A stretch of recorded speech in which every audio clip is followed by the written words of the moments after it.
కుకట్పల్లి కోర్టులో బతుకమ్మ వేడుకలు ఎంతో ఘనంగా జరుపుకున్నారు. కుకట్పల్లి బార్ అసోసియేషన్ ఆధ్వర్యంలో బతుకమ్మ వేడుకలు నిర్వహించారు. ఈ కార్యక్రమానికి ముఖ్య అతిథులుగా కుకట్పల్లి కోర్టు న్యాయమూర్తులు హాజరయ్యారు. తీరొక్క పూలతో బతుకమ్మను పేర్చి మహిళా న్యాయవాదులు ఆడిపాడారు.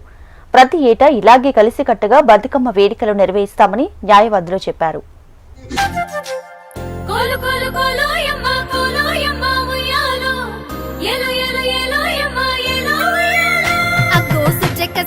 రాజన్న సిరిప